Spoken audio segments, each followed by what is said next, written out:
What is up, guys? Today I'm finally bringing you guys the updated Zing deck profile. Don't lose your way, your mind, we have to be as one. So anyway, guys, after the long delay for this deck profile, it's finally going up for you guys. Between Hurricane Harvey and a couple other issues, it took me a little while to get this done, but nevertheless, we have it done. It's totally completed, and I'm really happy with it. And we'll find out why these tokens are here in a moment. First off, for the tuners for our Zings, we have 2 copies of Yugioh and 2 copies of Chaiwen. I've done a lot of testing with Zings after going away from the Metal Foe build, and I've found that this is the perfect ratio for Yugiohs and Chaiwens. As good as Yugioh is, the problem you have with it is it's very glass cannon-y. If it does get stopped and you don't have something like a Zing path to continue on your play, your whole turn ends with a 0 attack monster. A monster sitting at 0 attack in attack mode. That's not very good. So you have to be kind of careful with how you activate Yugioh and basically, it's what I said about Pendulum Call in my Magician video. It's the same thing with this card. You want to hold this card until you absolutely need to have it. That being said, if it does go off, your opponent's going to have a bad time. Chaiwen, I found is bueno at the 2 ratio because it is a Zing name, and sometimes having the second one engraved is quite nice because you will summon the first one off of, you might summon the first one off of a Danglong to make some neat synchro plays, so overall I feel like this is the best ratio. And for these are the only other non-Pendulum Zing monsters I play, which is 2 Beyonds and 2 Suwanis. Beyond is here, obviously, for the Danglong combo that dinos are, abusing right now, and it's in this deck as well for the same reason. It's also an Earth attribute, so you can use it to make Mrs. Radiant. That's always nice.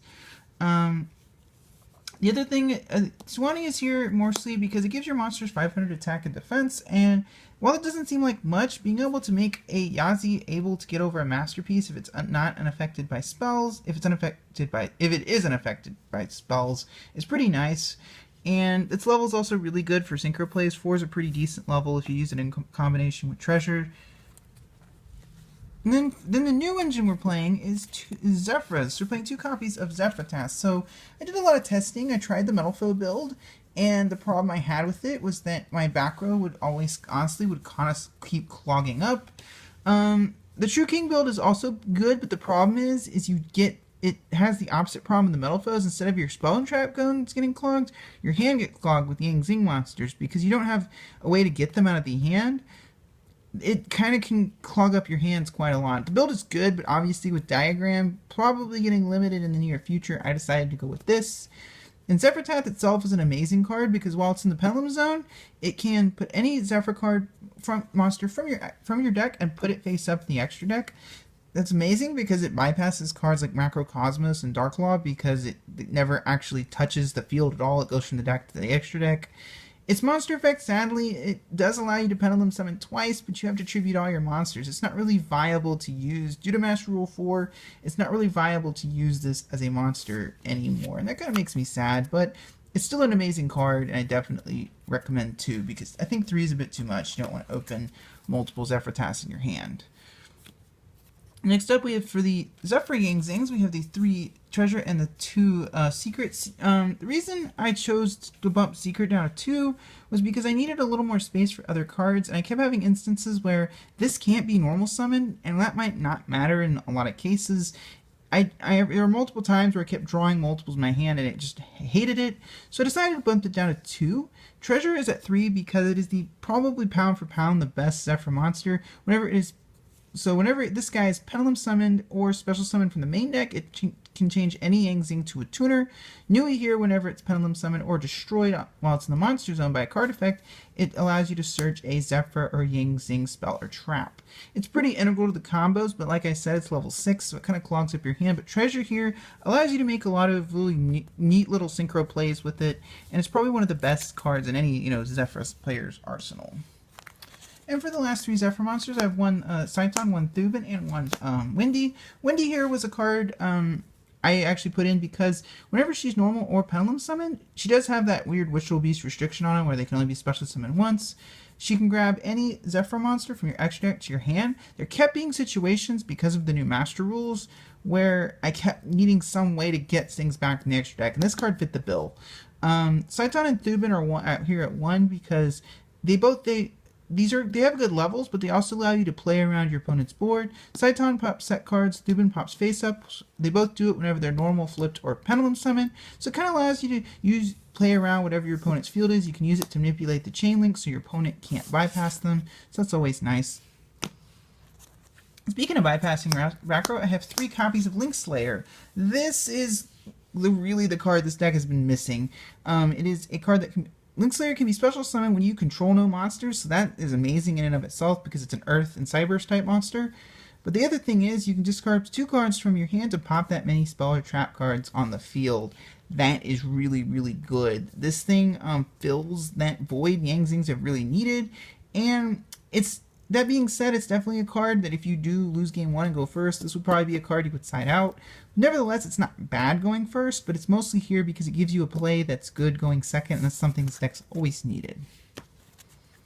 Next up, we have 3 copies of Draconet, 1 Galaxy Serpent, and 1 Bitron. So this is kind of the new replacement for the old DDD engine that people ran in the past. Basically, whenever Draconet is normal summoned, it can special summon a level 2 normal from your hand or deck in defense position. So most of the time, this guy is going to get you to your Danglong. The reason I decided to put the Bitron in was because there kept being situations where I had a chance to resolve the second Draconet, whether it was stacking a Draconet on top of my deck with Oracle, or just drawing a couple extra copies in my hand. Overall, I felt like, and the Bitron is a Earth type monster, so that means if you have some other Earth monster, you can use it to make Mrs. Radiant. And I felt like it was actually pretty solid this way. It's tested really well. I don't really draw Bitron and Galaxy Serpent too much, but I see Draconet, and that's kind of the intention. And then for the last 2 monsters, of course, we have the 1 Maxi and the 1 Mermere. Maxi is a card that you should play at the maximum amount of Konami allows you to play, so we're not going to talk too much about that. What we are going to talk about is Mermere. So Mermere can only be special summoned by a worm-type monster's effect, and it's level 7, which means it's not going to do much in your hand. However, you can usually special summon it from the deck with Yazi's effects. So when you ever use special summon it can up to 3 times in a turn. It can create a token and reduce its level. So you kind of get where we're going with this, where it'll be level 4 when you use these 4 tokens, and then you can use this and this to make a Danglong. In the future, when we get Match Star Boy, you could also send 2 of the tokens for the summoning of Match Star Boy. So overall, I feel like Mermere is actually a really, really solid card in this list. It's a little bit better in the True King version because Lithosacum can get it from the graveyard, but I just feel like it's way too good not to run, similar with Maxi. And it is a 1-card Firewall Dragon if you happen to have one. Then for the spells, we have 3 copies of Oracle Zephyr and 3 copies of Zephyr Providence. I don't play Terraforming in this list because I wanted to get the list down to as close to 40 cards, and this searches it anyways. So Oracle is a powerful field spell. Whenever it's activated, you can add any Zephyr card from your monster from your deck to your hand. And then it has a couple of myriad of effects depending on what you make. If you make something using a Zephyr monster, but the main effects you're going to be getting off in this build is the Synchro effects. So whenever you Synchro Summon using a Zephyr monster, it allows you to stack a card on top of your deck. So not only can this search out hand traps if you use it with Stardust Charge Warrior, it can also set up your play for the future turn. You kind of just have to be careful with it, because if you stack a card but then special summon out of the deck, something out of the deck in the next chain link, your deck gets shuffled and it kind of defeats the purpose of setting up the card. But it's one of the best field spells in the game. And Zephyr Providence is basically like an e-call for the entire Zephyr lineup, spell, trap, whatever. And it can only be used once per turn, but it also has a lingering grave effect, where except the turn it sends the graveyard, if a Zephyr card you can be destroyed, you can banish it. This is really good with Omega because Omega returns it to the grave, so if you return this to grave with Omega, you can use its protection effect in the same turn Omega put it there. So that's pretty little neat. Definitely would not recommend less than 3. And for the last 3 spells, we have 1 Soul Charge, 1 Upstart Goblin, and 1 Yangzing Path. In testing, I found I was playing 2 of this, but I found that testing it was a bit too much. I kept drawing Path too much, and I found that typically once you resolve 1 of this card, that should be all you need. The 1 Upstart, that's what replaced the second Path. For a little bit more consistency is always nice. And then the 1 Soul Charge, every time you resolve Soul Charge in this deck, you're going to set up a board that your opponent will not be able to break, and it's not going to be. They're going to have a bad time, man. And for the traps, I have the 1 Zephyr War and the 9 Pillars. I settled on 2 pillars because there's times where I do like having the second one, but War is a card we're going to talk a little bit more about. So if you're unfamiliar with this card, it says target one Zephyr card you control and one card your opponent controls, destroy them. So it's a trap scrap dragon. Doesn't seem like it does much, but here's where it gets crazy. If you have 2 Zephyr cards in your penultimate zones, you can activate this card from your hand. So there's some pretty crazy things you can do with this card. You can hold it. If you go first and you have it in your hand, you can hold it, and it's another disruption, and it's searchable with this guy right here. So you can just pop it with the card. If it gets popped with the card effect, you can search War and have it just one more way to disrupt your opponent on their turn. Really, really good. It's definitely a candidate for siding out, though. If you do go first, you could side in like traps or whatever. Now for the extra deck, we have 3 Link monsters in the form of Mrs. Radiant, Proxy Dragon, and Decode Talker. I actually decided to put Decode Talker in because as much as I don't like giving my opponent a zone to summon monsters, it does come up. There's times where my zones will get clogged, and I really need this guy to open up my zones to summon more monsters. Proxy Dragon is here mainly because it's the best Link 2 we have. You usually want to have it underneath a Link monster here because that opens 3 zones total, and typically that's about all you really need to summon from the extra deck. Mrs. Radiant is currently the Link monster that fits, easiest summon Link monster that fits our deck the most. Important thing to remember, whenever it's popped by a card effect, including your own, it grabs an Earth monster from your graveyard. Now, obviously it can add itself back, which is good in of itself, but you can also add Maxi back to your hand with this card. So, and if you've popped it with a Baxi, it'll open up a zone to special summon monsters. Neat little combos. Mrs. Radiant's a pretty good card. And for the synchros, of course, it's all synchros from here. We have the 2 Dangalongs and 2 Baxias. As much as I love Baxia, honestly, I'll readily admit I do have the 3rd, but you don't need 3 anymore. The reason is because Master Rule 4 basically means that the second one and third one never comes up, and the second one doesn't come up quite as often. As much as that pains me, because I do have a set of ultimate rares, it's definitely true.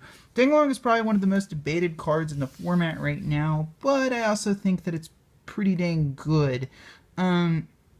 We've already done a video on that, though. We're not going to waste time here. But Dangalong is a really, really good card. The second one, I put the second one in because it comes up a lot more often now.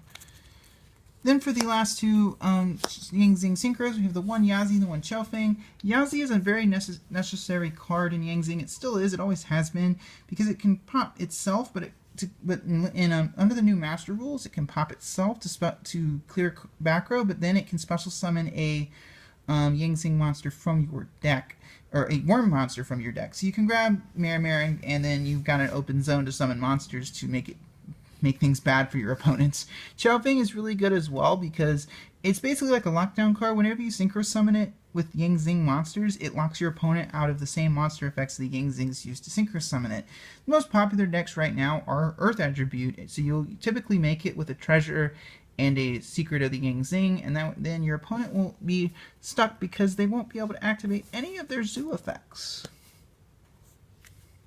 Then for some of the other synchros, the 1 Herald of the Arclight. This is a really good card for the Dangalong combo that all the Dino players are running. Basically, you make it after you've used Pillars to negate, you put Herald in defense mode, and not only does it banish cards that are milled or sent from the hand to the grave, it also will be immune to battle and can negate anything. So it makes it pretty hard for your opponent to out. Stardust Charge Warrior and 1 Metaphys Horus are our level 6s. Charge Warrior is necessary in pretty much any Zephyr list because if you combine this with the field spell, you can effectively search any hand trap from your deck, or any monster from your deck, because you'll make Oracle. Oracle will be Chain Link 2, this will be Chain Link 1. Oracle will stack the card, this will draw it for you. It can also attack all special summon monsters. You mainly play it as a Synchro Bridge and a search card. Horus, however, is a very interesting little card. Whenever it's synchro summoned, it gets effects based on what you synchro summon with. Most of the time, you're going to be getting its effect and pendulum effect off. So whenever it's synchro summoned that way, its effect monster effect allows you to negate 1 card your opponent controls. But the cool thing is, when you make it with a pendulum, it has another effect, and they both activate in the same chain. Your opponent chooses 1 monster, and they give you control of it, but it can't attack this turn. So it's a non-targeting creature swap that only affects your opponent. And it's a great way to bypass fields, and you can steal opponents' monsters and link summon or synchro summon with them. And because it doesn't target, it bypasses cards like Decode Talker that might be, have targeting protection. So overall, it's actually a pretty neat little card, and I would highly recommend, if you're playing any kind of Zephyr variant, to put it in your extra deck. For our 8s, we have the last 3 monsters. We have 1 Omega, 1 Ignister, and 1 Crystal Wing. Omega is pretty much necessary. Omega's always been a card I haven't played in Zings, but in this particular build and with Master Rule 4, it's definitely a card that should be in your extra deck because it allows you to put Banished Chaiwinds and Zephyr Providences back, and it can clear itself out of the main monster zone. Ignister's a card I forgot that this deck could make, but this deck does kind of have trouble dealing with non-targetable monsters, and Ignister kind of fills that role. It's very easy to make. You just need Secret of the Zing plus a Jiaotu, or as long as the non-tuners are pendulum monsters, it's pretty consistent in this deck to make. Crystal Wing is obviously one of the best cards in the entire game, and it gives you an easy way to out-annoying things. So anyway, guys, this comes to the end of the deck profile. Let me know what you guys think of the deck profile down in the comment section below. And as always, I'd like to thank you guys for watching. It's Orstorm, signing out.